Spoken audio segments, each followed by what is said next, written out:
noite e seja bem-vindo a mais um Seu Momento Cinema, um podcast onde a gente senta para conversar super informal sobre processo criativo, cinema, audiovisual e cultura geek.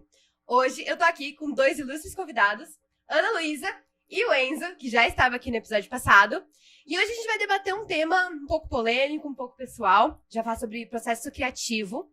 Então, 2020, com a chegada da pandemia, a gente até mencionou isso no semestre passado, muita gente ficou em casa preso com a necessidade de criar alguma coisa. A gente teve a ascensão do TikTok, com muita gente que não tinha contato com a criação de conteúdo, começando a elaborar vídeos curtos, que é um formato que inicialmente ficava mais fácil da produção.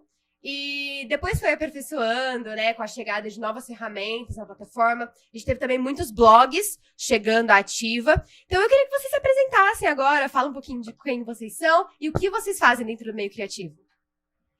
Bom, oi pessoal, tudo bem? Tudo bom, meus amores? Fernanda, Enzo, conheci agora. A Fernanda já é minha amiga de muito tempo. A gente se conhece. Enfim, pessoal, meu nome é Ana Luísa, eu sou influencer, tanto no Instagram quanto no TikTok, há 3 anos já, inclusive estou entrando no meu 4º ano de influencer já. Tô querendo entrar em outros lugares, mas principalmente eu falo sobre cinema, cultura pop, cultura geek, e a minha principal intenção com o meu perfil é principalmente falar de uma forma que... Como é que eu posso dizer? A cultura pop é muito ampla e eu queria realmente ensinar as pessoas a consumir esse tipo de cultura de uma forma um pouco mais ligada no que está acontecendo, porque, querendo ou não, é uma forma de moldar a sociedade. A cultura pop, ela é o que ronda literalmente por todas as questões da sociedade, por todos os âmbitos da sociedade, e é muito importante as pessoas entenderem o que elas estão consumindo, né? Porque, querendo ou não, é uma questão massificada, então pode se tornar aí, nunca se sabe o que pode fazer, né? Uma mídia nas mãos erradas, a gente é estudante de comunicação, a gente sabe muito bem como isso funciona, então eu tento trazer de uma forma extremamente descontraída essa parte mais educacional no meu conteúdo. Uau! Quanta eloquência, né? Eita, meu Deus. Mas olá, gente, eu sou o Enzo, muito obrigado por mais uma participação aqui no Momento. Eu tenho um site chamado Nerds da Galáxia, a gente posta lá todos os dias notícias, né, voltado à cultura geek, também voltado à cultura pop no geral. Então, eu tô aqui um pouco mais também para falar sobre essa área de sites também, né, que realmente também, por conta também da pandemia, teve um salto, como a Fê também bem falou, né, que realmente todo mundo em casa, o consumo ficou muito maior, então, portanto, a demanda, né, por trás do conteúdo também ficou muito maior. Então, eu entrei na Nerds em 2020, 2021 também. Estou lá desde então, sendo coordenador de jornalismo também ao lado do Fábio, né, que não está aqui hoje, infelizmente. Mas é isso, né? Muito obrigado por mais uma participação. Eu que agradeço a presença de vocês dois. E, bom, para começar, assim, eu queria... Primeira pergunta. A gente tem 2 versões de conteúdo extremamente diferentes. Então, a gente tem uma pessoa que escreve para blogs, que demanda um pouco mais de tempo, demanda um público um pouco mais ativo, demanda um público um pouco mais fiel. E uma pessoa que trabalha com TikTok, com redes sociais, que você pode ser encontrado, por exemplo, na For You. Então, eu quero saber de vocês dois, quais são os desafios criativos que vocês enfrentam? Cara, acho que desafio criativo, acho que assim, quando a gente fala de TikTok, eu vou focar um pouquinho mais no TikTok aqui, pra gente não ficar tão perdido, porque é uma rede social que explodiu, né, como a gente tava falando de pandemia, muita gente começou a criar conteúdo, teve uma demanda muito grande por mais conteúdo, então as pessoas queriam muito fazer, queriam muito consumir, era tudo uma coisa nova trend, não sei o quê, inclusive elas foram muito criativas nessa época, praticamente as pessoas fizeram um TikTok nessa época, se não fosse a pandemia, eu acho que seria uma grande rede social, mas não chegaria aos pés do que realmente é hoje, então vamos focar nele. O que eu acho? Eu acho que quando a gente fala principalmente de rede social, existem 2 vertentes assim, que a gente pode seguir e que, na minha opinião, sempre tem que estar em equilíbrio. Que, no caso, é a vertente de o que você vai fazer para viralizar e o que você realmente quer fazer. Eu lembro que no primeiro curso que eu fiz sobre social media, sobre internet, porque eu praticamente caí com paraquedas, assim, na região. Era pandemia, gente, 2º ano de pandemia, ninguém aguentando mais. Minha mãe viu uma promoção num curso de social media e falou assim: compra, por que você não compra? Você tá ganhando agora, que eu tava fazendo home office, inclusive meu trabalho home office, pela primeira vez eu fui fazer um trabalho.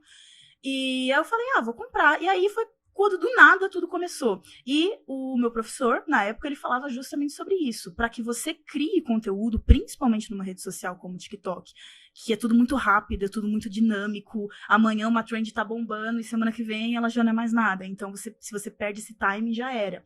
Você precisa entender o que tá em alta e sobre o que você realmente quer falar. Como é que eu posso dizer? não tem que ser linhas paralelas, são linhas que se cruzam em determinado momento. Então, assim, eu gosto muito de falar de cultura pop, cinema, mas como chamar a atenção de mais pessoas, entende? Então, assim, eu acho que esse é um dos maiores desafios para qualquer criador de conteúdo, para qualquer creator, influencer, entender como realmente chamar a atenção, se sustentar a partir disso, através de um ambiente de trabalho, né, em que as coisas, cara, o tempo todo é aquele negócio louco do TikTok, porque o algoritmo dessa rede social já é maluco, né? Porque ele entrega muito ao mesmo tempo que ele não entrega nada. Então, tem uns macetes aí, mas a gente precisa entender do que a gente gosta de falar, né? Então, eu acho que isso é um desafio muito grande, assim, muito grande. Sim, sim. E o que eu diria para site, né? Realmente a gente vive numa época, assim, que tem muito consumo desenfreado de redes sociais. Então, nosso processo criativo é tentar chamar também esse pessoal novo, né? Porque a gente tem uma linha tênue, né? Entre um público fiel, como a Fê falou, né? Que já está acostumado a ler sites, né? Também é um público também que consome muito mais livro, então para eles não tem problema ler um artigo, por exemplo, de, sei lá, 3.000 caracteres, por exemplo. Só que para esse público novo, que quer realmente tudo em imediato, algo muito rápido e muito curto, eles não vão ler uma matéria de crítica que eu fiz das Marvels de 1.500 caracteres. Então, o nosso processo criativo, né, eu acho que, além disso, a gente saber dosar realmente entre uma cultura geek muito ampla, né, que você acha notícias, né, muito mais fácil, né, então realmente tem como você explorar muito lado ali, né. Cultura geek é cinema, quadrinho, filme de terror, e dentro do filme de terror tem outros gêneros de filme de terror, e cinema também tem vários gêneros e subgêneros também que vão se ramificando. Então, é encontrar realmente uma especificidade nisso, de aí você também tem esse lance de, tipo, saber o que você quer, né, falar sobre, e também aliar isso com o público, né, o que o público mais consome no seu site. É cinema, é game, é anime, o que o Google ranqueia mais, né? Então, acho que o processo criativo tem, eu acho que essa percepção do tipo, tá, eu não posso escrever uma matéria muito extensa, porque ao mesmo tempo que o público novo não vai ler, pode ser também que o público que já está firmado lê, mas ao mesmo tempo não fisgue a atenção dele. Tem o Google também nesse meio, que também é um algoritmo muito maluco, né, de SEO e, enfim. Então, acho que é isso. O processo criativo, acredito que seja encontrar uma especificidade, encontrar uma união de interesses entre Google e também entre, tipo, os públicos mesmo em si. Então, acho que esse é o processo criativo por trás de sites. Certo, agora minha pergunta é um pouco mais direta, Enzo. Como você falou, você faz parte de um portal, que é o Nerds da Galáxia, e ele trabalha com algumas vertentes, tanto você quanto o Fábio trabalham lá. Então, eu já vi crítica de Barbie, eu já vi crítica de Oppenheimer, já vi crítica de Five Nights at Freddy's. Eu acompanho o projeto, tanto você quanto os projetos da Kalushi, e eu queria saber, como que você sabe o que vai pro site e o que não vai? Você já tem uma pauta pré-definida? Essa pauta é pré-definida por alguém? É definida por você? Como que vocês se organizam em relação a isso? Então, a gente faz, não reuniões, né, mas a gente faz alguns encontros, né, até pelo próprio WhatsApp. A gente tem uma equipe muito reduzida, assim. A gente não é um grande portal com uma grande redação, com mais de 20 pessoas trabalhando, assim. A gente tem menos de 10 pessoas trabalhando no site. Então, o que a gente faz é um grupão de WhatsApp, né, que a gente realmente alinha tudo lá. A gente é muito aberto à questão de produção de conteúdo. Então, assim, claro que a gente recebe alguns releases que são materiais de imprensa que os próprios estúdios mandam pra gente, né, de algumas novidades internas mesmo, assim. Então, esses materiais, já que estão quase, né, prontos, assim, a gente pode aproveitar no site sem nenhum outro ajuste, assim, mas a gente define tudo isso em consenso mesmo. A gente, por exemplo, algo que aconteceu agora também. A Viola Davis, ela abriu uma produtora no Nordeste, muito legal, lá do marido dela. Uma produtora de podcast, né? Exatamente. E eu acho que até um pouco também do processo criativo ali de problema, acho que é realmente casar isso. Porque já que a gente é uma equipe muito pequena, a gente não consegue entregar uma notícia, né, tipo, imediato ali. Porra, sei lá, publicou uma notícia ali da Viola Davis mesmo no dia 5, por exemplo, e a gente não consegue ir no dia 5 também, porque a gente tem trabalhos externos, assim, é mais uma preocupação, assim, voluntária, assim. Mas então a gente casa com isso, do tipo, tá, tem a Viola Davis lançou tudo, o que a gente pode fazer? A gente pode fazer uma filmografia dela ali, a gente pode falar sobre qual a importância disso, qual a participação do Nordeste nessa história. Por que ela escolheu o Nordeste? Por que ela não escolheu, por exemplo, o Sudeste, o Centro-Oeste? Então a gente trouxe nessa matéria, então eu acho que foi muito legal, assim, mas a gente tudo faz um consenso, a gente joga ideias, que pode ser tipo notícias mesmo, assim, que a gente pode replicar, ou, por exemplo, uma lista de filmes, por exemplo, infelizmente, da morte do do Matthew Perry, né? A gente fez 2 matérias, assim, né, extensas sobre a filmografia dele, sobre a importância dele, né, nesse cenário geek ali, enfim. Porque Friends revolucionou esse cenário, né? Então, a gente faz isso, né? A gente joga essas ideias pro público que já tá ali, né, no Nerds, e a gente tenta conversar sobre o que pode ser bom e o que não pode. A gente tem meio que uma noção do que o público mais consome, então a gente tenta também partir desse princípio. Mas tudo é decidido num grupo de WhatsApp, em consenso mesmo. Certo. Agora uma pergunta pra você também, Kalouche, que assim, o TikTok ele mantém muito dinamismo, principalmente dinamismo visual. Então uma pessoa parada, estática, sem muitos atrativos visuais, provavelmente, devido ao algoritmo, não vai bombar tanto. Os seus vídeos estão conhecidos por uso de green screen, aquela tela verde do efeito do TikTok. Como que você decide o que vai ou não para essa green screen? Como que você decide o processo de edição para tornar o seu vídeo mais dinâmico e, portanto, mais entregue para o público? Amiga, isso é uma pergunta, na verdade, muito interessante. E é uma coisa, assim, que, assim, recentemente eu fui num evento do TikTok, onde vários palestrantes foram lá, inclusive o pessoal que me segue no Instagram acompanhou de camarote, porque eu postei bastante stories, porque eu tava apaixonada por aquele evento. A galera do TikTok, inclusive, muito boa, assim, os amores de pessoas, sempre convidam a gente para eventos maravilhosos, para realmente criar uma comunidade lá dentro da plataforma. E, assim, a gente viu muitas, eu pelo menos vi várias palestras, alguns foram Luca Rangel, Malu Borges foi também, o Condzilla foi também, e o pessoal sempre falava sobre isso, né, sobre como chamar mais atenção e o que você pode fazer. Inclusive, essa é uma das perguntas mais recorrentes quando a gente vai para workshop que o próprio TikTok ministra, quando a gente está conversando, por exemplo, já fiz uma não diria que foi uma palestra, mas foi uma reunião num chat do TikTok com a Foquinha, que entregou pra gente conteúdo maravilhoso, inclusive ela é maravilhosa, né? E ela falou realmente como a gente pode fazer, ela deu umas dicas incríveis. E em quesito cenário, é uma coisa assim, que existem muitas coisas que você pode inovar, são detalhes pequenos que eu nunca tinha parado pra pensar, e isso é uma dúvida muito recorrente nas pessoas. Como eu chamo mais atenção, como eu prendo mais a atenção das pessoas, e a resposta realmente é, mude o seu cenário. Uma coisa muito interessante, inclusive, que um influencer que eu gosto bastante, é um influencer de maquiagem... infelizmente não vou lembrar o nome dele, acho que é Júnior alguma coisa, ele faz algumas mudanças no cenário conforme ele vai se maquiando, que muitas vezes é uma luz piscando no final com a make pronta, do nada tudo começa branco, aí depois vira azul, depois vira rosa, depois vira roxo, e aí no final é uma mistura dessas luzes. É uma luz, é uma coisa simples, mas realmente é uma mudança muito interessante que prende a atenção das pessoas. E no caso do que eu escolho, eu optei por uma camada muito mais simples, inclusive esse era um comentário que eu queria fazer, né, porque Enzo, você comentou que vocês têm um grupo de pessoas no WhatsApp, realizam reuniões, falam sobre conteúdo, falam sobre pauta, e normalmente quando a gente é influencer, a gente meio que faz tudo sozinho, né? A gente não tem eu mesma não tenho um editor por trás, sou eu que edito meus próprios vídeos, sou eu que pego todas essas imagens, sou eu que faço os meus roteiros, faço as minhas pesquisas, e na grande maioria das vezes o pessoal começa assim mesmo, né? Espera um dia poder vir evoluir a fazer alguma outra coisa, mas por enquanto permanecemos assim. O que é bom e ruim, né? Tem seus prós e seus contras. E um pró interessante é justamente eu ter total controle sobre o que eu quero postar, sobre o que eu quero falar, de acordo com o meu algoritmo, de acordo com o que eu quero fazer. E dito isso, cara, eu tento ao máximo pegar imagens que sejam interessantes. Eu gosto muito dessa, como é que eu posso dizer? Não chamaria de rima visual, mas uma ideia visual, por exemplo. Se eu tô falando, um vídeo meu que viralizou muito, foi quando eu falei sobre o Henry Bowers, que é um dos vilões de It, a Coisa, né? Aquele menino que persegue o pessoal, faz bullying com a turma dos losers.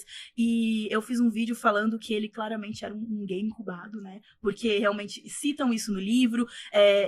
No filme não fica muito explícito, mas tem algumas cenas deletadas em que fica muito explícito. E toda hora que eu falava dele, eu colocava fanarts atrás dele pegando o suposto namorado dele, né? Que tem no livro e tudo mais. Eu colocava imagens dele mesmo, porque todo mundo fala que ele é bonito, não sei o quê, tem sempre aquela questão de romantização do personagem e tudo mais. Então eu sempre tento colocar imagens dos melhores ângulos realmente para prender o pessoal. E se eu tô falando uma coisa, eu tento ao máximo que a minha imagem seja aquilo. Então, por exemplo, se eu tô num vídeo que não é sobre a Ariana Grande, mas eu comentei sobre a Ariana Grande, eu vou colocar uma imagem da Ariana Grande, porque eu acho que isso coloca mais na cabeça das pessoas o conteúdo que eu quero passar para elas. Então, acho que é isso. Semiótica, né? Tem uma lei chamada semiótica, que é exatamente isso, você casar com texto e casar com imagem, né? Porque ninguém que vai ver um vídeo sobre Ariana Grande tem uma foto aleatório de alguém ali, né? Tipo, de uma, sei lá, de uma cifra de música, assim. Com certeza, exatamente isso. Eu acho que é focar realmente no que você quer falar, entendeu? E, cara, pode ser uma coisa simples, por incrível que pareça, o cenário, muita gente tem dúvida sobre isso, sobre compreender a atenção, mas pode ser uma coisa simples, e a própria semiótica explica isso. Nossa, vídeo mesmo tem o apelo super visual, assim, é muito importante no cenário, cara. Nossa, acaba sendo até chato, assim, um pouco, né? De iluminação, enquadramento, nossa, é complicado, nem imagino, assim, como que deve ser. Ai, assim. com certeza, amiga. Então, já que a gente tá aqui nessa situação de pesquisa, nessa situação de entender o trabalho um do outro, temos aqui duas pessoas que trabalham de formas muito diferentes. Então, o Enzo, ele tem uma equipe, ele tem várias pessoas, 10 pessoas, trabalhando junto a ele. E a gente tem você, Kalush, que tá sozinha. Eu quero saber de vocês dois como que funciona o processo de organização da ideia de vocês. Então, desde o momento que vocês pensam numa ideia, eu sei que a Kalush tem um quadro no TikTok dela que é super famoso, que é Perfil Psicológico de Personagens, que é incrível. Então, eu acredito que isso demanda um pouco mais de pesquisa, um pouco mais de roteirização. Como que funciona pra você, e depois pro Enzo, claro, esse processo de pesquisa, escrever roteiro, gravar, editar, publicar, tudo isso estando sozinha? Gata, falar pra você que no início eu era muito desorganizada. Mas desorganizada num nível porque, assim, gente, como eu falei pra vocês, eu caí totalmente de paraquedas nesse meio. Pra vocês terem uma ideia, eu não sabia que ia ficar tão grande, principalmente tão rápido. Eu lembro que, quando eu comecei a fazer o vídeo, comecei a viralizar muito, principalmente com esse quadro, assim, e eu comecei a viralizar muito. O primeiro filme que eu fiz sobre isso, ai, nostálgico, amiga, nostálgica, essa pergunta chegou a ser pra mim, viu? Porque eu acho que talvez algumas pessoas que me seguem há muito tempo vão se recordar aí. O primeiro vídeo que eu fiz nesse quadro era da Fantástica Fábrica de Chocolate, e eu analisei cada personagem. E na época, assim, isso viralizou muito, foi o meu primeiro boom, assim. E depois eu fiz de Coraline, que foi um boom ainda maior, porque tem vídeos que bateram mais de 1 milhão de visualizações, então, assim, foi maravilhoso. Só que o que acontece? Eu não tinha muita noção ainda de como funcionava, de como estar naquele meio. Então, na época mesmo, eu tirava as coisas da minha cabeça. Eu não tô nem brincando. Cinema é um tema que eu estudo há muito tempo, antes mesmo de criar... Eu pretendo criar um canal ainda no que vem, antes mesmo de criar o perfil, de postar vídeo no TikTok. Eu já sou apaixonada por cinema. Sei uma coisa ou outra de psicologia, apesar de que normalmente, querendo ou não, o filme meio que mostra, falando um pouquinho de cinema aqui agora, pessoal, o filme meio que mostra, né, nas entrelinhas, no próprio texto, na direção de arte, que eu falo bastante, o que o personagem tá sentindo. Então eu nem preciso ser psicóloga ao ponto de entender, simplesmente entender de direção de arte, pode me trazer um conteúdo muito interessante. Então, como eu sabia muito de cinema, eu simplesmente ia tirando a minha cabeça e fazendo as coisas, gente. E aí chegou um determinado momento em que eu fui convidada pra estreia do Homem-Aranha, aquele Homem-Aranha Longe de Casa, se eu não me engano, foi dos últimos que o pessoal disse que ia quebrar o cinema se tivessem 3 Tom Hollands, mas tinha 3 Homens-Aranha, então tudo certo. Então, assim... Já passou um ano, né? Mais spoiler. Ah, pelo amor de Deus, né, gente? Pelo amor de Deus. Né? Se você... galera... isso aqui é um podcast de Mundo Geek. Se você não assistiu esse filme... Isso não é geek, né? Exatamente. Não é. Enfim, mas eu fui convidada pra essa pré-estreia e eu lembro que eu queria muito ver esse filme, muito. Eu queria muito ser uma das primeiras pessoas a ver, só que eu não consegui comprar ingresso na pré que venderam. Então eu falei, não, enfim, acontece, não sei o quê. E aí o TikTok me chamou, foi a primeira vez que me chamou, e eu fiquei, uau! E aí eu fui pra um evento enorme, assim, do nada, sabe? Uma menina, a pobre menina do interior, assim, jogada na grande São Paulo, grande metrópole brasileira. Nossa, e tipo, tinha gente famosa no evento. Eu conheci o Rolandinho Do Pipocando. Amigo, sim, conheci. Um querido. E eu acho que eu assustei muito ele. Nossa, eu passei uma vergonha na frente desse homem. Foi a minha primeira vergonha com o famoso, pessoal, porque depois foi daí pra baixo. Mas tudo bem também, porque as pessoas são os amores, os eventos são simplesmente maravilhosos. Então, assim, eu realmente fiquei muito assustada de início, porque eu não sabia o que eu tava fazendo, dito isso, né? Então, assim, eu tô entrando aqui no meu 4º ano e eu acho que eu vou começar realmente a dar certo, entre muitas aspas, porque eu não acho que eu dei errado de forma nenhuma. Eu acho que tudo é um aprendizado e se você quer fazer alguma coisa nova, faça, entendeu? Porque ninguém vai fazer isso por você e você vai aprender com seus erros. Então, só faz. Diquinha da vida. Então, assim, eu acho que eu aprendi muito com todos os meus erros e um dos meus maiores aprendizados justamente essa questão da pauta, né? A gente estava até falando mais cedo de que antigamente, né, quando eu comecei realmente a começar a fazer os meus roteiros, me organizar mais, ter uma organização de conteúdo, me planejar, analisar algoritmo, ver o que o pessoal estava querendo assistir, não sei o quê, eu fazia os meus cronogramas semanais. E eu tava ficando maluca, porque toda segunda-feira eu fazia um monte de pesquisa, toda terça-feira um monte de vídeo, semana que vem a mesma coisa, mesma coisa. E eu tava ficando louca, assim, e não dava tempo de analisar. Então, agora eu estou fazendo mensal, inclusive tive alguns problemas técnicos, por isso que eu tô há muito tempo sem postar, até o presente momento que estamos gravando isso, mas provavelmente daqui um mês, semana que vem, já tenho voltado a fazer as gravações e tudo mais, a fazer as postagens, mais uma vez porque já estou bem mais organizada. Então, voltar, inclusive, é muito mais simples, né? Eu lembro que já tem vezes que eu fiquei 2, 3 meses sem postar nada. E tudo bem, né? Porque como eu não tenho uma equipe, eu posso parar quando eu quiser e voltar quando eu quiser. Então, são diferenças criativas muito interessantes, né, amigo? Até porque acho que é interessante comentar também que eu nunca estou sozinha. Eu tenho amigos influencers, eu tenho amigos que também são creators, amigos que gostam de cinema, faço faculdade de comunicação, então a gente sempre conversa, sempre troca uma ideia e no final dá tudo certo. Mas realmente tem essa questão. Agora a minha organização tá muito melhor e a gente precisa ser organizado. Não tem como. Mas é entender o que funciona para você. O famoso networking, né? De redes assim. Realmente é assim que, por exemplo, eu chamo a galera pro Nerds da Galáxia, por exemplo. São pessoas que eu sei da capacidade e eu chamo realmente pra ingressar na equipe, né? E realmente, tudo é networking. A gente falou isso muito no primeiro episódio, foi algo fantástico sobre oportunidades, assim. E sempre a primeira vez é complicado, né? Então, para escrever mesmo uma matéria bonitinha e tudo mais, porque a gente tem esse senso de perfeccionismo também sempre na primeira, né? De fazer algo legal mesmo para chegar impactante. Então é sempre muito demorado, né? Enfim, e a organização de uma escrita, assim, de uma matéria, é realmente um pouco mais enxuta que o vídeo ensina, porque tem todo esse processo de pré, pós e de pré, a gravação e o pós, né? O do texto é realmente, eu acho que o que mais pesa é a ideia mesmo, assim, né? Porque na Nerds a gente também, claro, que tem esse senso de notícia, né? Quando são notícias mais quentes, assim, que o público necessita, por ser geek, por exemplo, um trailer de Divertidamente, um trailer de Avatar, realmente é algo que o pessoal anseia, né? Então a gente posta. Mas a gente tá com um projeto, né, que ainda tá em transição, tá? Então a gente tem um projetinho de, tipo, desvincular mais as matérias quentes, porque foi como eu falei. Todos nós trabalhamos, todos nós temos um projeto à parte. A gente não se dedica totalmente ao Nerds da Galáxia. Então, a gente tem nossas vidas ali, né, em jogo, assim. Então, a gente não tem como entregar 8 horas por dia no Nerds como a gente gostaria, como a gente amaria que fosse. Então, por ser uma equipe muito reduzida, a gente está com esse processo na editoria de séries e filmes, de desvincular das matérias quentes e fazer mais reportagens. Reportagens são matérias muito mais detalhistas, com mais dados, né, com mais frente, do que matérias comuns, assim, que o foco realmente é você só saber daquilo e pronto. Né? Então, a gente está com esse processo de reportagem. Então, o que acontece? Tem a parte da ideia, do tipo, tá, a Viola Davis é nossa produtora. O que vamos falar? Não vamos falar só sobre isso. O que vamos falar? Vamos falar dela? Vamos falar do porquê o Nordeste foi algo visado pela atriz? Vamos lá, ok. Beleza, a gente pensou, esse é o primeiro ponto. O segundo ponto é a pesquisa. Reportagem realmente tem muita paciência, né? As reportagens que são ideais, que a gente ainda não alcançou isso, mas está trabalhando, é de procurar fontes.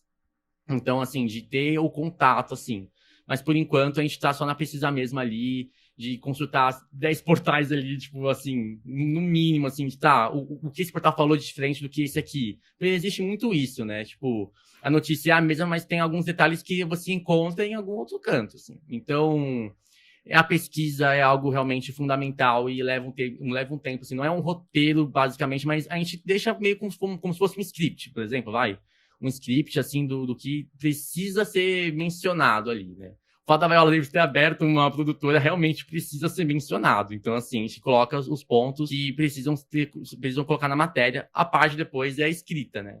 A gente escreve, organiza, tipo, a informação, né? Respeitando também todo o critério jornalístico, né? Lead, em primeiro lugar, respeitando as perguntas do que, quando, quem, onde, por quê, que tem que ter, mas jornal, assim, né? Tem que ter, realmente, né? Então, a gente escreve com base na matéria jornalística, com base também em possíveis, para combater erros ortográficos, né? Enfim, então, tem a parte da escrita e a pós, que é a revisão, né? A gente revisa. Geralmente, quando a gente acaba de fazer um texto, a gente acaba não percebendo um pouco se há algum erro. Só depois, assim. Então, o que a gente faz? A gente escreve e deixa com um rascunho e depois, sei lá, volta daqui 1 hora, volta daqui umas 2 horas, assim, e revisa. Tá, nossa, encontrei que eu escrevi alguma coisa errado, sabe? Eu escrevi que falta uma vírgula aqui, falta um negrito aqui. Também todo esse lance chato do SEO do Google, que tem que ter hiperlink nas duas primeiros parágrafos, tem que ter negrito. O negrito é só para a palavra-chave, né, da matéria. O itálico não precisa, só em nome, assim, de livros, de algo mais específico, de obras mesmo, assim. Então, esses detalhes meio chatos também que incluem no SEO do Google. Mas depois da revisão a gente publica, mas também tem toda essa parte do SEO, que é a última etapa do processo ali, junto com a revisão. Imagem também, para também bater com a semiótica ali, mas também não ser uma foto jogada da Viola Davis sorrindo, sei lá, em 2012. Não combina, né? Tem que ser uma foto da Viola Davis, né? Sei lá, pode ser no Brasil, por exemplo. Sei lá, uma Viola Davis agora recebendo, tipo, sei lá, toda elegantérrima, assim, né? Porque ela sempre é também, né? Toda elegantérrima, sei lá, enfim. Também trazer essa semiótica, assim. Mas essa organização, mais ou menos, é praticamente isso, né? Ideia, né? A ideia do recorte, no caso, né? E escrever, né? Com base também no SEO e depois a revisão, né? E basicamente é isso a organização, assim. Acaba sendo muito no imediato ali, acaba sendo um pouco frenético, porque tem que postar alguma coisa muito rápido, mas a gente dá conta e tá dando muito conta. Aí eu tenho uma equipe muito boa, né? Que não é minha equipe, né? A gente não tem meio que um chefe, assim, sabe? Todo mundo se ajuda, assim. Mas, por exemplo, eu e o Fábio, a gente entrou muito junto, então a gente acaba tendo esse senso de liderança, assim, um pouco, sabe? Então, eu, Fábio, a Ana, o Matheus, o pessoal super nota 10, o Ricardo também. Então, perfeito, gente, é isso. Então, a gente falou, nos dois casos, uma das palavras-chave foi métrica. Dados, números, infelizmente é uma parte chata, mas que a gente tem que aprender a lidar. Eu sou marqueteira de formação, então eu sei que existem comentários ruins, comentários bons, mas todo like é um like, é uma forma de impulsionar seu vídeo. SEO é chato de fazer, porém é necessário. Então, desde você fazer um hiperlink para uma outra matéria de algo que vai gerar curiosidade no seu público, quanto você definir bem o seu público, quanto você prestar atenção nos comentários para ver o que estão falando, porque nem todo comentário é um comentário bom. Então, a gente já viu isso em diversas marcas, já viu isso em diversos cases. Então, eu quero saber de vocês dois como saber se algo está indo bem. No TikTok, a gente tem uma métrica mais clara. A gente tem a quantidade de curtidas, a quantidade de visualizações, os comentários. Mas num blog, pelo menos para o público externo, isso não fica tão visível. Isso não fica tão aparente, não fica tão evidente como saber se aquela matéria está indo bem. Então, eu quero que os dois me contem a perspectiva que vocês têm a respeito das métricas de uma forma de como o seu conteúdo está sendo recebido pelo seu público. Interessante, amiga, o comentário, porque assim, eu acho que assim, eu trabalho com TikTok e Instagram. Existem outras redes sociais, o Twitter, por exemplo, que, gente, com todo respeito, eu odeio o Twitter. Recado, melhor rede social. Insuportável, eu insuportável. Não tem nem Twitter, cara. Não tem nem Twitter, nunca tive, assim. Porque eu acho muito, né, o pessoal... Nossa, eu todas as tretas que chegam no Instagram, sim, a gente do Twitter viu 2 meses antes. Twitter, simplesmente, melhor rede social. É por isso. Perde pro Reddit. Twitter sempre, assim, porque tem uns comentários ali, tipo, o pessoal anuncia no Twitter, né, os posts e tudo mais. Então, assim, eu tenho que usar o Twitter, mas não quero também ao mesmo tempo. Porque, mas assim, vamos ser sinceros, eu acho que eu não entendo ainda o entretenimento que é o Twitter. Eu sei, as tretas realmente são muito entretidas, temos essa questão. Mas assim, gente, ela é texto. Eu não aguento isso. É verdade. Tem imagem, eu fico meio... Quer dizer, tem imagens, mas não... ali. Na verdade, assim, não querendo te interromper, mas eu acredito que o Twitter, ele é uma rede social imediatista. Então, eu acredito que a necessidade do Twitter vem de transmitir uma mensagem de uma forma rápida. Com certeza. Então, morreu Matthew Perry, que é a notícia mais recente que a gente tem agora relacionada ao tema. Certeza que no Twitter isso foi publicado muito mais rápido do que o tempo que o designer teve de criar uma arte, poder ilustrar, passar por copyright, escrever uma legenda, sabe, pra postar isso no Instagram, pra adicionar dinheiro em tráfego pago, pra poder ser relevante, pra poder ser visto no Instagram. Sim, com entendeu? certeza. Então eu acredito que o Twitter, querendo ou não, ele vem como uma forma de ser imediatista. Sim, a velocidade de propagação é enorme, assim, e também por conexão também, né? O pessoal, eu acho que a gente tem uma demanda não só de conteúdo, mas também de conexão. Do tipo, eu quero encontrar alguém que curte as mesmas coisas que eu, né? Eu acho que não só também nisso, né? Mas também, tipo, eu acho algo muito mais específico. Alguém que gosta, sei lá, de Attack on Titan, que não gostou da primeira temporada, por exemplo, mas gostou da segunda, as coisas assim do tipo. Exato. Então, a gente busca muito por conexão, e Twitter é muito isso, né? Tipo, sei lá, o Matthew Perry morreu, a velocidade de propagação foi muito boa, mas, sei lá, o pessoal comentando, nossa, cara, eu amei o episódio dele em Friends, que ele tá, sei lá, em tal cena com o Joey, papapá, então eu acho que o pessoal gosta muito de conexão, né? Exatamente. O Twitter e também é uma rede social universal de depoimento. de declaração universal. Um pouco tóxica. Alguém fez alguma coisa, alguma cagada, Twitter é o... É o momento pra você Ali. estar ali. O cara fez manifesto lá, é tudo lá. É o clássico meme, né? Não gostei, hoje eu vou xingar muito no Twitter. Porque Exatamente. é pra isso que serve, né? Eu acho que as pessoas, elas também colocam muita frustração delas no Twitter por algum Sim, motivo. sim. Eu tenho essa sensação. E assim, de uma visão empresarial, voltando a um pouco do assunto das métricas, o Twitter é o que menos exige trabalho pra ser construído, de uma forma que a gente pode observar, por exemplo, na Netflix. A Netflix, ela mantém um relacionamento com o cliente com base em diálogos curtos, com base em responder um comentário específico feito num post que tem 2.000 comentários. Aquilo dali vai ser a visibilidade dela. E também é o que exige menos dinheiro para ser colocado em tráfego pago. Porque o tráfego pago do Twitter é algo que não vai fazer efeito, porque é orgânico. Quando você vê uma propaganda do Twitter, a sua instituição é pular direto. Você não vai dar a relevância devida àquilo. Então, o Twitter, pra você ser relevante, você tem que ser criativo e original. É isso. Sim. Entendeu? Então, as métricas do Twitter acabam não se tornando relevantes. Por isso que eu acho que, pra mim, como uma pessoa que trabalha com marketing há, sei lá, eu tô no marketing há 5, 6 anos já, não é relevante. Twitter não é relevante do nível de vender. O Twitter é relevante para você criar conexões e ajudar o seu cliente a ter esse contato direto com você. Se ele tem um problema com a sua marca, ou se ele tem um problema com você, Kalosh, como influenciadora, ele vai ir direto pro Twitter e vai reclamar. O seu dever é ir lá e responder. Então é isso. Se ele tem um problema com o Nerds da Galáxia, que, sei lá, propagou uma fake news, ele vai no Twitter xingar. E o seu dever como coordenador de jornalismo do Nerds da Galáxia é ir lá rebater.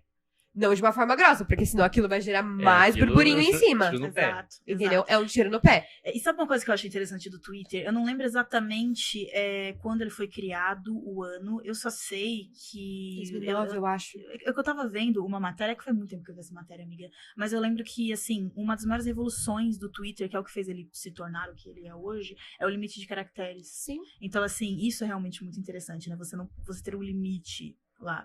Isso é uma coisa que eu acho que... Não sei, eu acho que ele coordena muito bem isso. Realmente, o Twitter é realmente uma ótima rede social. Eu só xingo porque eu não gosto. Eu vou ser bem sincera, eu não gosto de usar. Tem muita toxicidade naquele lugar. Mas não é só isso. Realmente, é uma rede que me cansa. Eu não tô brincando. É realmente uma rede que me cansa. Talvez justamente porque tem muita coisa, muitas pessoas falando ao mesmo tempo. Eu não sei. Eu me sinto numa sala lotada quando eu tô no Twitter, assim, saca? Por isso que realmente eu não gosto. Eu prefiro lidar com o Instagram, eu prefiro lidar com o TikTok, até porque eu gosto muito mais de vídeo. E, nossa, eu me perdi completamente. Qual era a pergunta? Sobre métricas. Muito obrigada. Então, e o que acontece? Eu acho isso muito interessante, porque eu comentei mais de uma rede social, né? Porque eu mexo com TikTok e Instagram. Então, são os que eu mais entendo. Quero começar a estudar outras redes sociais, mas isso vou deixar para outro momento. E uma coisa interessante é que o TikTok e o Instagram, apesar deles terem métricas relativamente parecidas, né? Porque você tem lá o seu número de seguidores, o seu engajamento, os seus analíticos. Você tem exatamente os mesmos dados, entre muitas aspas, porém, de formas completamente diferentes e que querem significar coisas completamente diferentes. Tanto que a partir de agora, eu vou, né, agora que eu tenho uma questão mensal, que eu comentei com vocês, vou começar a produzir conteúdos específicos para as duas redes, porque não são o mesmo público, claramente. Óbvio, você vai ter uma pessoa que te segue nas duas redes sociais, que consome os dois conteúdos, que gosta das outras plataformas, mas eu tenho os meus queridinhos do TikTok, que eu sigo no Instagram, mas eu não consumo conteúdos deles no Instagram. Então, assim, é completamente diferente. E uma coisa que eu acho muito interessante, que assim, eu acho que algumas pessoas que estudam a plataforma, talvez há mais tempo, talvez há menos tempo, vão discordar de mim, mas na minha experiência, isso me trouxe essa carga entre TikTok versus Instagram, que eu não acho que seja uma guerra, eu acho que são duas redes sociais que têm propostas diferentes e podem agregar de forma diferente no seu trabalho, é o que eu acho. Mas, tipo, o que eu acho, assim, no TikTok, como é uma rede social que tem uma capacidade de viralizar muito, e muito rápido até. Por exemplo, eu nunca imaginei na minha vida que um vídeo meu chegaria a 3 milhões de visualizações. E eu consegui isso no TikTok, é o meu vídeo de maior sucesso. E tem amigo meu que ele já conseguiu 10 milhões de visualizações em um vídeo. Isso é muita gente, isso é muita coisa. Então, assim, se você consegue prender a pessoa num vídeo, se você consegue entender o que a pessoa quer consumir, o que as pessoas querem consumir, e esse vídeo prende ela, você consegue viralizar muito, e a escala é gigante. Aí você pode trazer a sua marca para um outro ambiente, você pode trazer a sua própria imagem para outras pessoas e ir crescendo a partir daí. O Instagram eu já acho que é completamente diferente, mas a que resultado isso me traz o TikTok, antes de eu começar a falar do Instagram? Eu acho que o TikTok é uma questão de visibilidade. Então fale do que as pessoas estão falando, fale do que está em alta, Cuidado com essa questão, já vou fazer um adendo a partir daí, porque você fez um comentário muito importante, amigo, que é sobre pauta quente, que eu preciso falar sobre isso, porque pauta quente é, assim, mais uma vez, uma opinião realmente polêmica minha. Ao mesmo tempo que eu acho que funciona muito, eu acho que depende muito de como você vai fazer, de quando você vai colocar, porque eu já fiz, assim, não sei, tem por exemplo, pensando aqui agora, uma vez eu fiz um vídeo sobre um menino que ele era um ator de O Diário de um Banana, ele atuou uma criança nos vídeos clássicos, nos filmes clássicos, né, do Diário de um Banana, e ele foi condenado à prisão perpétua por matar a própria mãe. Então, assim, foi uma situação muito pesada realmente que aconteceu, e a condenação dele saiu no dia X. E aí eu sigo vários perfis no Instagram que falam sobre pauta quente, que sai um trailer, uma imagem, a galera já tá lá, gente, olha isso, gente, 500 mil no Instagram, e é aí que entra meu adendo, mas calma que eu vou chegar lá, vou concluir aqui o meu pensamento. O que acontece? O que acontece? Eu fiz esse vídeo, era uma pauta totalmente quente, que ele havia sido condenado naquele momento, e o vídeo viralizou muito, o vídeo deu muito certo. Todo mundo tava postando sobre, pelo menos no Instagram, e eu trouxe pro TikTok, e realmente era uma pauta quente que funcionou muito bem. Só que o que acontece? Por exemplo, acabou de lançar o trailer de Divertidamente 2, que inclusive eu achei maravilhoso, estou animadíssima para o filme, só que eu não postei nada sobre isso até o momento. Quero produzir conteúdo em cima disso, porque eu acho que é um assunto que ainda tá em alta, ainda dá pra pegar um pouquinho. Só que por que eu não falei pro pessoal, reagindo ao trailer, olha só que lindo, vamos ver que isso. Porque todo mundo está fazendo isso, todo mundo está falando sobre a mesma coisa. Então eu acho que a capacidade desse vídeo de flopar é muito maior do que de viralizar. Então, assim, por exemplo, eu não posto pauta quente no Instagram. Não tem como, eu não gosto de fazer isso. Porque tem 500 mil perfis que eu sigo, que são muito maiores do que eu, fazendo exatamente a mesma coisa. Então eu prefiro pegar um conteúdo um pouco mais autêntico a partir daí. Mas, enfim, voltando à questão das métricas, né? Que também é interessante falar sobre esse ponto. Então, como o TikTok ele te dá essa maior visibilidade, eu foco muito em visualizações. Eu acho que quanto maiores são as visualizações e mais constantes são os seus vídeos, maior você tem a chance de construir uma comunidade lá, só que eu não focaria na comunidade em si. Eu acho que as visualizações do TikTok, pela capacidade do aplicativo de te levar a outros lugares, é mais importante do que realmente criar uma comunidade. Se eu estivesse começando agora, por exemplo, eu pegaria pautas relativamente rápidas de falar no TikTok, assim, fazer vídeo em massa todo dia para entender o que as pessoas querem realmente ouvir, para entender o que vai funcionar no meu perfil, e eu levaria as pessoas para outras redes, tipo YouTube, tipo Instagram, porque eu acho que o local para você realmente construir uma comunidade é no Instagram. E aí, chegamos às métricas do Instagram. Eu acho que ter um estudo aprofundado do Instagram é extremamente importante, porque um bom Instagram, um Instagram viralizado, não é necessariamente um Instagram que tem muito seguidor. É um Instagram que tem seguidores fiéis. Então, se você consegue construir uma comunidade lá, que todo dia tá lá te dando clique, vai chegar uma hora que essa comunidade vai te dar 15 mil curtidas por vídeo. Óbvio que isso é uma coisa realmente elevada, é um padrão que o pessoal precisa ver como conseguir isso. Não estou falando que é uma tarefa fácil, mas eu acho que construir uma comunidade no Instagram, acho que o foco do Instagram é construir uma comunidade. Então, entender o que viraliza para as pessoas que você sabe que já vão ver o seu conteúdo. Então, o que essas pessoas que já estão vendo hoje querem ver amanhã também, para que elas continuem. E aí o TikTok eu já iria por outra linha. Então, eu acho que um é visualização e outro é taxa de engajamento, taxa de comentário, eu acho muito interessante também. Então, eu acho que são duas propostas de redes sociais diferentes e eu analisaria as métricas dessa forma. Perfeito. Sobre o site, acredito que realmente é um pouco complicado, né? Eu como não criei o site, não criei mesmo assim, fica restrito a algumas taxas muito importantes. Sim, o Fábio tinha comentado isso comigo. Então, para o fundador mesmo, né? Que é o Paulo Gouveia. Né? Abraço também pro grande aí. E o que acontece, né? A gente tem até uma taxa lá, eu acho que é visível para o público, de um olhômetro, assim. Quando as pessoas viram a matéria mesmo, né? Então, acredito que isso realmente é uma taxa, pelo menos assim, imediatamente, assim, um parâmetro para a gente poder ver, esse consumo aqui sobre, sei lá, Divertidamente funcionou mais. Então, eu acho que o pessoal gosta de um apelo mais Disney Pixar. Mas com um filme independente, por exemplo, do Urubus, que fiz uma crítica, que fui convidado para a cabine da O2, para fazer a crítica do Urubus. Não teve tanto assim, porque é uma galera que realmente está muito naquele invólucro da cultura geek, de Marvel, DC, Disney Pixar, e não quer filmes independentes ou filmes brasileiros. Então, é uma coisa que a gente tem essa percepção. mas taxas de CTR, taxas também de compartilhamentos, né, também mostra, é importante ter isso, mas a gente não tem tão fácil assim, né, eu acredito que o fundador tem, mas isso que é o bom também daquele grupo que eu falei, né, de direcionamentos.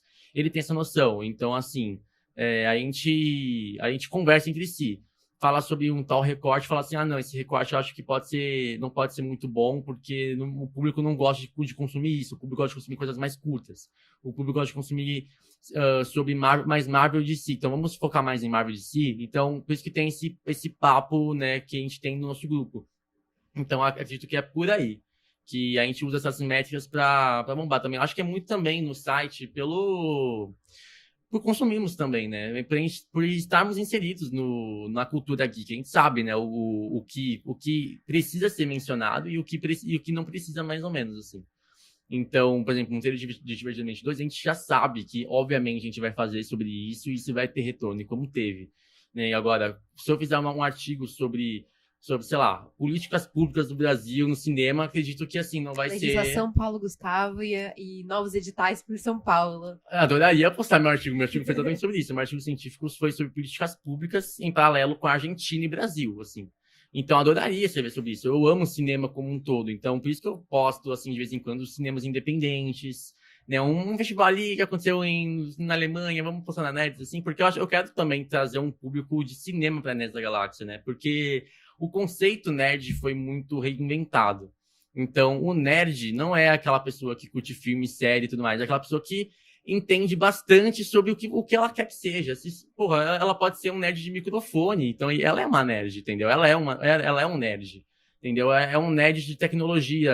Então, é isso, entendeu? Acho que nerd é aquela pessoa, assim, que virou meio que o domínio, tipo, ela tem um domínio sobre qualquer coisa que seja. Tipo, absolutamente qualquer coisa que seja futebol, seja mesa, seja utensílios. Isso é ser nerd.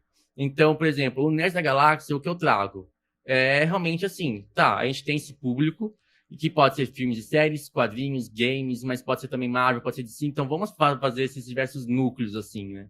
Então, eu acho que por métrica, acredito que tem esses dados que são mais perceptíveis, como taxa de visualização da própria matéria, dados que poderiam ser até um pouco mais trazidos para a gente, de compartilhamento também, mas o fundador tem esse contato e fala isso para a gente, né, em algumas ocasiões, mas que seriam bons, assim, a gente ter esse contato sempre. Mas também tem esse lance também de estarmos inseridos na comunidade, então a gente sabe também o que eles precisam, né, o que eles querem, assim, o que pode dar mais certo, né, sobre o que está em hype e o que não está em hype. Então, acho que é isso. Então, para liberar vocês, eu tenho só mais 2 perguntinhas. Primeiro é um pouco polêmica, mas a gente falou bastante sobre público, sobre recepção do público. Eu sei de uma história da Kaloush, mas eu gostaria de escutar. Vocês já mudaram, já fizeram alterações no conteúdo de vocês por conta da recepção do público? Como que isso afetou a produção de conteúdo de vocês? Eu acho que eu já sei de que história você tá pensando. É a história base, amiga. É um certo personagem de É anime. sempre um certo personagem de anime. Um certo personagem de anime. Gente, assim, não lembro nem que ano foi. Acho que foi tão traumático o episódio que eu apaguei o ano da minha cabeça. Eu fui cancelada pela primeira vez, assim... Quando você tá começando, querendo ou não, você vai falar alguma merda em algum momento. Alguma besteira, alguma coisa errada. Eu já passei informação errada, que depois tem vídeos que eu apaguei, tem vídeos que eu cheguei e falei, gente, foi mal. Errei, fui moleca. Acontece. Foi de Chico Moedas. Acontece. Foi de Chico Moedas, acontece, gente. Normal. Mas assim, essa vez realmente me deixou muito bolada, porque não era uma opinião incorreta. Era uma opinião que era só uma opinião. Mas... eu não vou falar mal do povo otaku aqui, porque eu posso ser cancelado de novo. Mas... não vamos perder público, porém, o que acontece? Vou contar a história em detalhes pra vocês. A primeira vez que eu realmente fui cancelada, que eu fiquei com medo de perder a minha conta, que foi um negócio bizarro, foi quando eu falei da personagem Sakura do anime Naruto, que é um anime que eu gosto bastante. Gente, eu gosto muito de anime, eu acho que animes são obras de arte. Só que eu não tenho mania de assistir, realmente eu não consumo tanto essa mídia. Mas Naruto eu gosto muito, muito mesmo. Inclusive, já assisti todo o clássico, eu sei que não é uma coisa assim que, uau, ela assistiu todo o clássico, eu sei que não. Mas, assim, já assisti inteiro, pra mim, a quantidade de episódio que tem é um feito muito grande, então eu gostei bastante. E aí, o que acontece, né?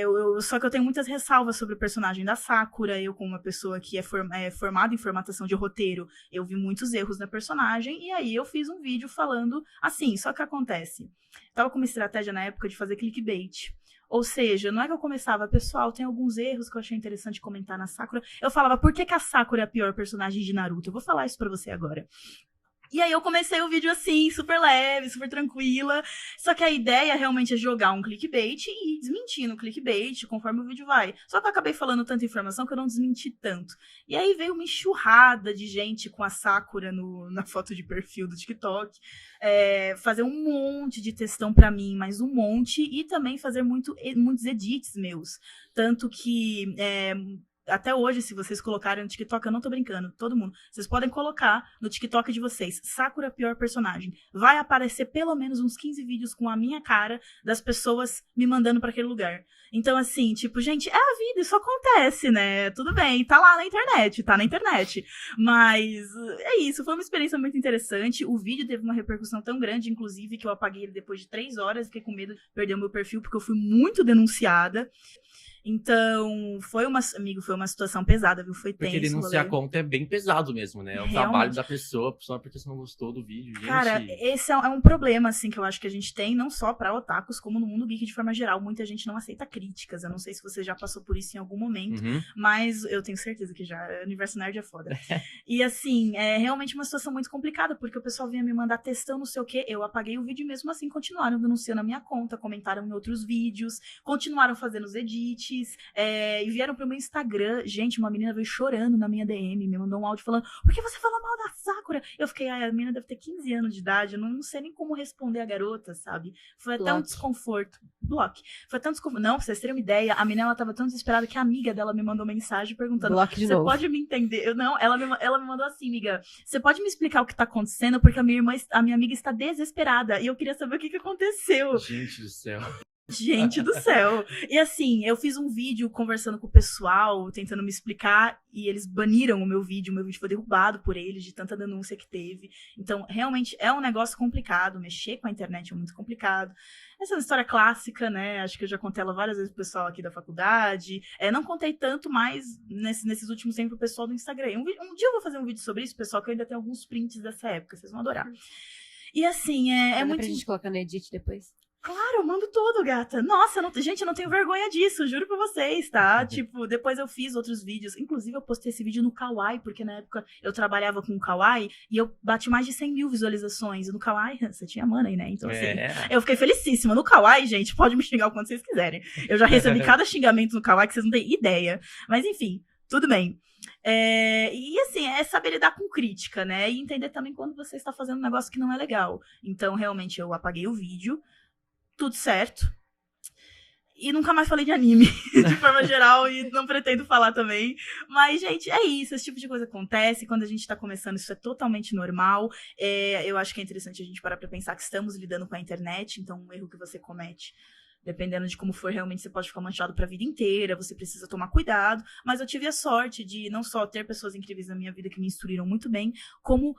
ser levemente inteligente, né? Porque se eu não tivesse apagado o vídeo, tem um amigo meu que aconteceu a mesma coisa com ele, porque ele falou que uma personagem de Demon Slayer havia sido sexualizada. Ele deixou o vídeo durante 3 dias, ele quase perdeu o perfil dele, e ele teve que ficar sem postar conteúdo durante 3 semanas, porque as pessoas, simplesmente, qualquer coisa que ele postava, elas davam muito hate. Então, assim, é também pegar um timing pra você entender o que tá acontecendo lá e falar, uou, ok, isso não é maneiro.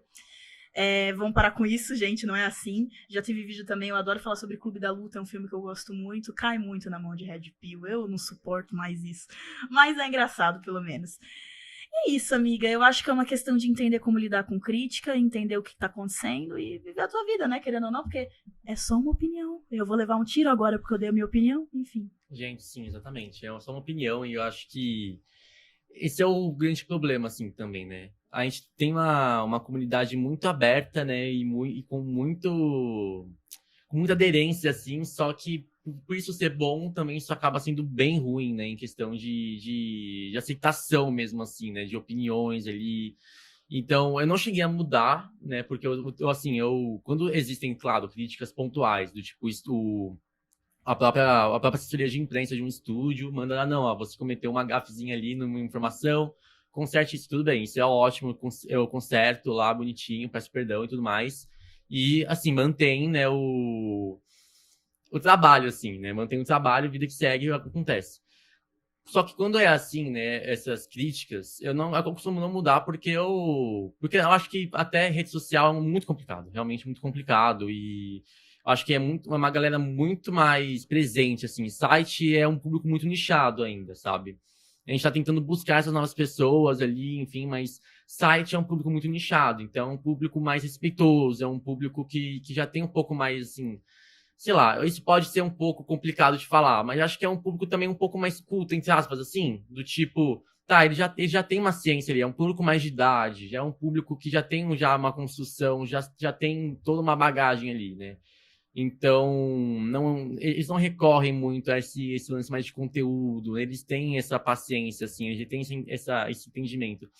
Então, é claro que críticas sempre surgem, principalmente porque eu sou crítico também no Nerds da Galáxia. Então, eu posto uma crítica, o pessoal, por exemplo, não pode gostar tanto, mas vida que segue. Mas nunca cheguei a alterar coisa assim nesse sentido, porque realmente eu mantenho o que eu ainda acredito. Do tipo, tá, eu não vou mudar a minha opinião de Homem-Formiga e a Vespa contra Mania porque a pessoa gostou.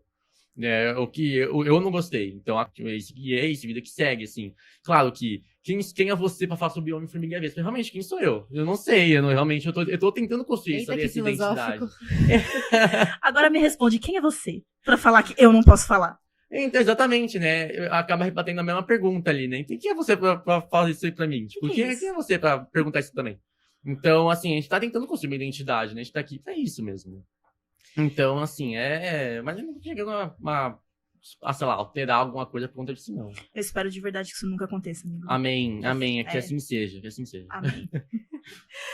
Então, considerando tudo que a gente discutiu aqui hoje sobre métrica, processo criativo, público-alvo, diferentes tipos de mídia, queria que vocês dois, que já estão, você tá desde 2021, correto? No Nerds da Galáxia? Isso. Desde 2021 e você tá há quase 4 anos no TikTok. Então, eu queria que vocês dois parassem e pensassem, se hoje viesse uma pessoa, se viesse eu, nunca na minha vida, mas se viesse eu falando pra vocês, eu quero ter um blog, eu quero entrar pra um blog, quero começar a escrever, ou eu quero criar um TikTok pra poder começar. A gente debateu um pouco antes sobre a questão do perfeccionismo, de quando a gente começa, sobre a autocrítica, a cobrança excessiva que a gente tem com o nosso próprio conteúdo, mas eu queria que vocês dessem um conselho para as pessoas que estão começando agora. Qual seria?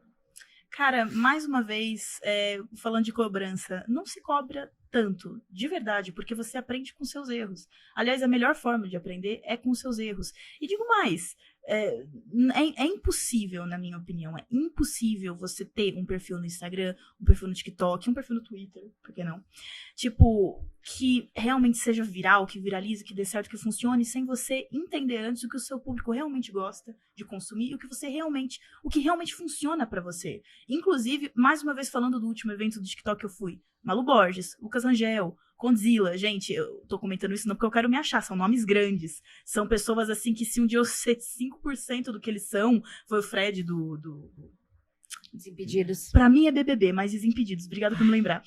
Eu sei. Eu amo o Fred. Ele foi, inclusive ele fez só um comentário rápido, porque ele fez a entrevista juntamente com a Malu Borges, e eu tava conversando com um amigo meu aqui da faculdade, e ele tava tipo, quem é a Malu Borges? Eu falei, ela tava do lado do Fred, e eu adoro ela, e aí ele, o Fred do Desimpedidos? E eu nem sei quem é, cara, como você não sabe? Como é que você não sabe quem é a Malu Borges? Então assim, eu achei muito interessante, porque são nichos muito, ela fala sobre moda e maquiagem no TikTok, e ele fala sobre futebol e algumas outras coisas também, a paternidade, hoje em dia eu acho que ele comenta bastante. Uhum.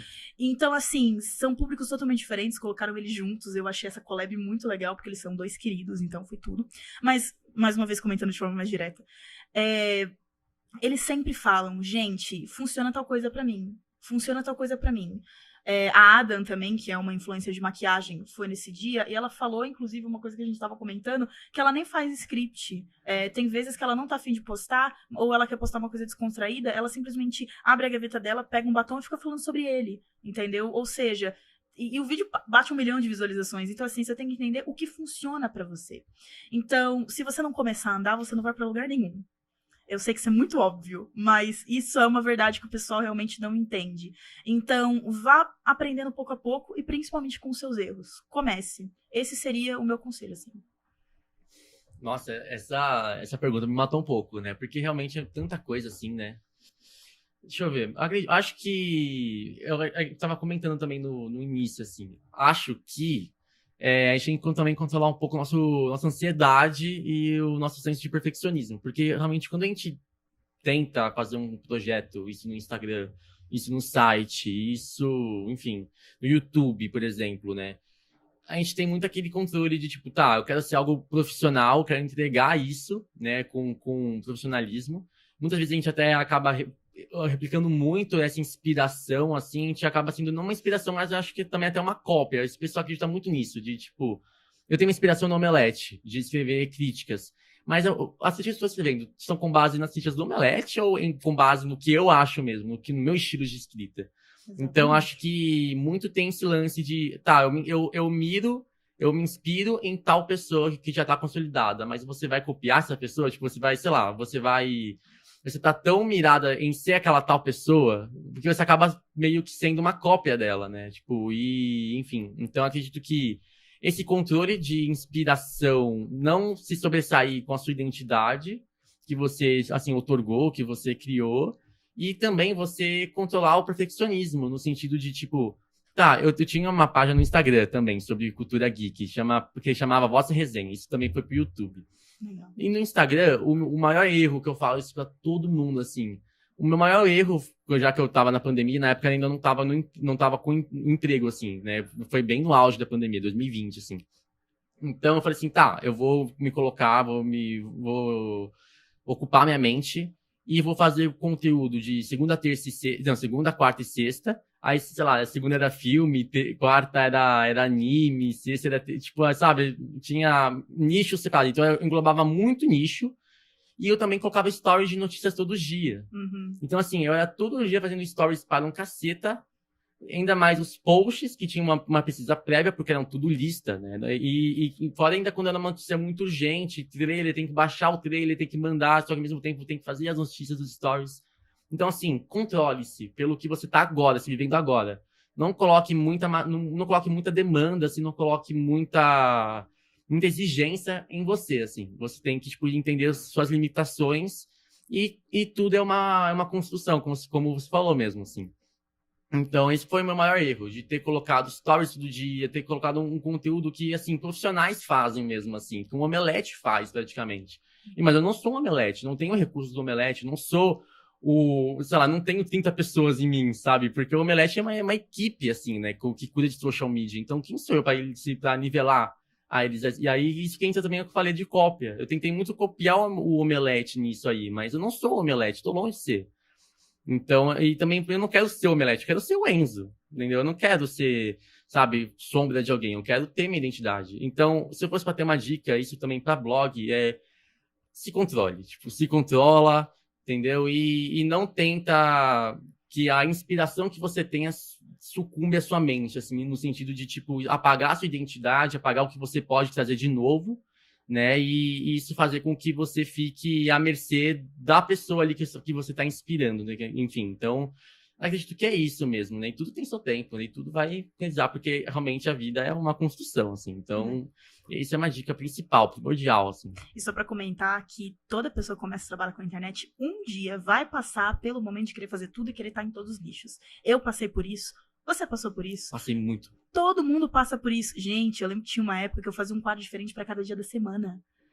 Era um negócio assim, era uma quantidade... Nossa, não, chega. Eu lembro de eu não sou criadora de conteúdo, não tenho pretensão de virar, mas uma coisa legal que a professora Juliana, de Rádio TV, uma vez falou durante a aula foi que o que você vai fazer de diferente para ter o seu público exclusivo. Então, ela é uma professora que, se eu não me engano, ela é doutoranda ou pós-doutoranda, não tenho certeza, em filme de terror.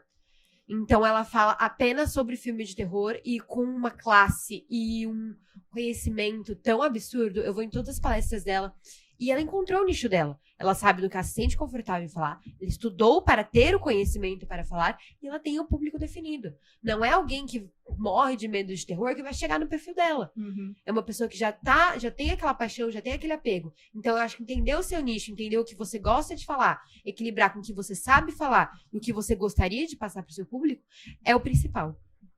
falando da voz da minha cabeça, porque eu não produzo conteúdo. Mas, amiga, eu acho que essa é a chave, na verdade. Porque, assim, eu tava conversando com um amigo meu também, influencer, esses dias, e ele tá crescendo, ele ainda é pequeno, e a gente tava trocando uma ideia, assim, não, eu fiz tal coisa, acho que você pode fazer. E ele falando, não, porque eu quero o publi, não sei o que e tal, e fechar isso e aquilo. E eu cheguei num ponto que eu entendi que cultura pop parece que não, mas é extremamente nichado. Fala sobre filme, fala sobre série. Eu sei que hoje em dia, né, como você mesmo falou, né, que o termo nerd já tá passado e tal, porque tem um monte de gente falando, se denominando nerd, mas pra verdade, realmente aumentou muito, o pessoal agora parece que é nerd de tudo, a cultura pop tá aí, porém, ainda assim, pra você falar sobre, é um conteúdo nichado. Então, assim, é aquela coisa, né? Aquela velha história. Se você pegar uma blogueira de 8 mil seguidores que fala sobre maquiagem e posta dancinha, e um canal de conteúdo geek que tem 25 mil seguidores e posta o conteúdo educacional dele, provavelmente essa blogueira ganha mais que o cara. Porque ela é menos nichada do que ele. Então, as marcas, elas vão pra ela porque acham que ela fala pra mais pessoas. O que, querendo ou não deixa de ser uma verdade. Por isso que eu acho que o ideal é encontrar outros meios dentro do meio de fazer o seu. Hoje em dia o Instagram, ele tá com... talvez você saiba o nome, amiga. Eu esqueci o nome. Mas é uma camada dentro da comunidade exclusiva que o pessoal começa a pagar. Canais, exatamente. Eles pagam pra ter acesso a um conteúdo exclusivo dentro do Instagram, pagam um valor bom. Tipo, se você convencer 1.000, 2.000 pessoas, dá pra você ganhar um valor ótimo. E, se eu não me engano, é um valor mensal, não é isso? E é um valor mensal. E, por enquanto, eu tava lendo as diretrizes da comunidade a partir disso, e o Instagram não tá cobrando nenhuma taxa em cima, porque é uma ferramenta nova. Então, provavelmente, nos próximos 2 anos não vai cobrar. Então, assim, é tudo uma questão de estratégia. Entenda quem você é, com a sua autenticidade, como você comentou, sobre o que exatamente você quer falar, e busque formas dentro desse ambiente de realmente ganhar o seu. Acho que, veredito dos 3 aqui, eu acho que, vocês me permitem, acho que é uma junção perfeita, assim, de uma estratégia que pode funcionar muito bem pra você, independente de ter um site, um perfil. E é isso, gente. É isso mesmo. Aqui embaixo. Então, por hoje é isso. Agradeço a todos a visualização e nos vemos no próximo Momento Cinema semana que vem.